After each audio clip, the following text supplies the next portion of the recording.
Hi guys, good morning and welcome back to my channel blogger পুরবি। তো blogger পুরবি চ্যানেলে সবাইকে অনেক স্বাগত আর অনেক ভালোবাসা জানিয়ে আজকে একটা নতুন ব্লগ শুরু করছি। তো আজকে ছোট্ট ব্লগটা শুরু করছি। এটা কোন রাজ্য? বিহার রাজ্য থেকে, ট্রেনের মধ্যে থেকে। তো চলো, এখন বাজে সকাল 8টা। তো সকাল 6টা নাগাদ আমাদের ব্রেকফাস্ট দিয়ে দিয়েছে, সেই জন্য সকাল 6টার সময় সবাই ট্রেনের মধ্যে কিন্তু উঠে গেছে। উঠে সবাই ফ্রেশ হয়ে ব্রেকফাস্ট করা শুরু করেছে। আর আমি ব্রেকফাস্টটা করিনি সকাল সকাল। তো পুচকি যেহেতু ঘুমাচ্ছিল, তো সেই জন্য দুজনে মিলে একসাথে ব্রেকফাস্ট করবো বলে, তো আর অত সকালে আমি ব্রেকফাস্ট করি না, সেই জন্য আমি 8টা নাগাদ ব্রেকফাস্ট করছিলাম।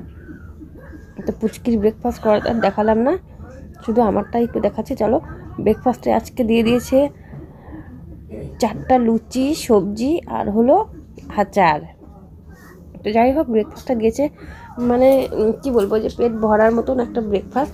যেহেতু গতকাল রাত 9টার সময় ট্রেনে উঠেছি, তো আজকে রাত 8:30 নাগাদ কাটোরা স্টেশনে ট্রেন গিয়ে পৌঁছবে। তার মানে আজকে সারাটা দিনই ট্রেনের ভিতরে, তাই না? তো সেজন্য ট্রেনে তো কোনোভাবেই টাইম পাস হচ্ছিল না, কি করব কি না করব দিশা পাচ্ছিলাম না। এদিকে পুচকিও বারবার বায়না করছে বাইরে যাবে বলেই তো আর বাইরে যাওয়া যায় না। তো এখানে বিহারের পাটনা স্টেশনের একদিকে, মানে যেখানে আমাদের ট্রেনটা দাঁড়িয়েছে, সেখানে একটু বাইরে নেমে হাঁটাহাঁটি করছিলাম, কারণ এখানে ট্রেনে অনেকগুলো ক্রসিং ছিল, দেখে ট্রেন অনেকটা লেট ছিল। তো সেজন্য পুচকিকে নিয়ে আমি একটু বাইরে আসছি, আর অন্বেষা ভেতর থেকে ভিডিও করে যাচ্ছিল। এদিকে দুপুর 12টা বেজে গেছে, আর আমিও ফ্রেশ হয়ে একটু লিপস্টিক, আইলাইনার, কাজল টাজল লাগিয়ে একটু সুন্দরভাবে সাজুগুজু করে বসে আছি। কারণ ট্রেনের মধ্যে কী বা করবো আর, তাই না? বসে বসে বোর হয়ে যাচ্ছিলাম। দেখো, আইলাইনার লাগিয়েছি, সেটা আবার এমন করে দেখাচ্ছি আর কি জানি বলছিলাম, কিন্তু যে আওয়াজ থেকে তো কিছু শোনা যেত না। আর পাশের রেল লাইনে দেখো সব লাল লাল ফুল পড়ে আছে। এগুলো কিসের ফুল বলো তো? এগুলো হলো সব পলাশ ফুল। মানে পলাশ ফুলে যেদিকে তাকাচ্ছি বাইরে শুধু পলাশের গাছ আর পলাশের গাছ। আজকে 1 সপ্তাহ পরে কিন্তু আমি ভয়েস দিচ্ছি, মানে গত মঙ্গলবার আমি গেছিলাম, আর আজকে হলো তার পরের মঙ্গলবার। আর এখন বর্তমানে আমার খুব গলার প্রবলেম চলছে, গলা ব্যথা চলছে, কাশি আছে। তো সেই জন্য গলাটা কিন্তু একটু খারাপ, ওই জন্য গলাটা একটু ভাঙা ফাটা। যাই হোক, ফাটা গলা হোক আর যাই হোক, যেমন আছে তো তেমন করেই ভয়েসটা দিয়ে যাচ্ছে। তো বন্ধুরা, আজকে সকাল সকাল যা হয়েছে একটা মজার ঘটনা, তো সেটাই একটু বলি। হ্যাঁ, তো মজার ঘটনাটা হলো, আজকে সকাল 6টার সময় যখন আমাদের ব্রেকফাস্ট দিয়ে গেছে, ঠিক সেই সময় ব্রেকফাস্ট দিতে এসে সবার নাকি ঘুম ভাঙিয়ে দিয়েছে। তো আমাদের সিটের পাশের সিটে যারা ছিল আর কি, ওই পাশের সিটে, তাদের মধ্যে একজন মহিলা ছিল খুব ডাকাবুকু। তার গলাটাও না অনেক বেশি, গলার সাউন্ডটা খুব ভারী। তো ওই মহিলা বলছে ঘুমের 12টা বাজিয়ে দিয়ে গেল। এরপর ব্রেকফাস্ট খেতে আমাদের এখানে সবাই ব্রেকফাস্ট খাচ্ছে, আর সবাই সবার মতো বিভিন্ন করে কথা বলছে, গল্প করছে, হাসাহাসি করছে। এটাতেও ওনার প্রবলেম, বলছে এত সকালবেলাতে ঘুম ভাঙিয়ে দিচ্ছে। এদিকে নিজে কিন্তু চিৎকার করে বলে যাচ্ছে যে আমাদের ঘুম ভাঙিয়ে দিচ্ছে। এতে যে ওনার আওয়াজে পুরো ট্রেন ভেসে যাচ্ছে, সেটার দিকে খেয়াল নেই, ঠিক আছে? আবার বলছে কি যে এতই যখন গল্প করার শখ, তাহলে বাড়িতে থাকতে পারেনি, অযোধ্যা কিসের জন্য যাচ্ছে? ট্রেনের মধ্যে কেউ গল্প করে? আরে বাবা, ট্রেনের মধ্যে গল্প করবে না, কোথায় গল্প করবে? সবাই প্রত্যেকে আলাদা আলাদা বাড়ির, সবাই একসাথে যাচ্ছে, একটু হাসি মজা ঠাট্টা তা তো হবেই, তাই না? এরপরে মহিলাটা বলছে ওদের দলে একটা মহিলাও আছে, আমার কথা বলছে আর কি, বাচ্চা নেওয়া একটা মহিলাও আছে। ওরা খুব চেঁচামেচি করছে, আসুক এবার কে আসবে, নাহলে কার্ডের মধ্যে নাম্বার আছে হেল্পলাইনের, এখানে ফোন করে কমপ্লেন দিয়ে দিব, যা তারপরে কি হবে দেখা যাবে। তারপরে এই শুনে বললাম কি, বাবা এ তো দেখি পায়ে পা দিয়ে ঝগড়া করছে।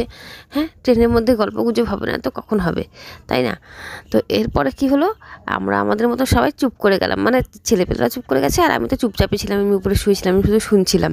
তো এরপরে সবাই কেউ কথা বলতে নিলে আরেকজন বলছে কি, এই বেশি কথা বলিস না, কমপ্লেন খাইয়ে দিবে, কিন্তু ছোটোবেলায় কমপ্লেন খাসনি, পুষ্টির অভাব আছে, কমপ্লেন খাইয়ে দিবে। হ্যাঁ, এরকম করে বলছিল। তো এরকম করে করে মানে সারাদিনটা ওই কমপ্লেন আর কমপ্লেন খাইয়ে দিবে, ভিটামিনের অভাব, পুষ্টির অভাব, মানে এগুলো শুনতে শুনতেই সারাটা দিন হাসি মজায় মানে ওই মহিলাকে এভাবে করে ট্রোল করে করে কেটে গেল। আর এভাবে আমরা অযোধ্যা পৌঁছে গেলাম। দেখো বন্ধুরা, দেখতে দেখতে আমরা অযোধ্যা স্টেশনে পৌঁছে গেছি। তো এই যে দেখো ট্রেন থেকে নামছি আমি, আর একবার ভাইয়ের হাতে ফোন, একবার মেয়ের হাতে ফোন। ফোনটা যে কার হাতে ছিল জানি না, একবার ফোনটা লম্বা করে ধরছে, একবার পাতলা করে ধরছে, মানে যেমন ভিডিও ছিল আমি তেমনই দিলাম। কিছু করার নেই, এগুলো যেহেতু বাইরের ভিডিও তাই না, যেমন আছে তেমনই তো দিতে হবে, তাই দিলাম। মেয়েকে দেখো সোয়েটার পরে দিয়েছি। আমাদের এখানে এর আগের দিন সন্ধ্যাবেলা যখন ট্রেনে উঠলাম তখন কিন্তু আমি সোয়েটার পরিনি, আর এখন দেখো সোয়েটার পরে নিয়েছি, কারণ এখানে কিন্তু বেশ ঠান্ডা। দিনের বেলায় যেমন গরম, রাতের বেলায় বেশ ঠান্ডা। তো এই যে আমাদের ট্রেন দেখো বন্ধুরা। अलीपुरद्वार से आए हुए समस्त श्रद्धालुओं को उसमें पूरी सहूलियत से बैठा कर प्रभु श्री राम के दर्शन के लिए भेजा जाएगा। अभी अलीपुरद्वार से आए हुए समस्त श्रद्धालुओं को होल्डिंग प्लेटफॉर्म पर ही रहने दें, उन्हें प्लेटफॉर्म पर होल्ड करके रखें।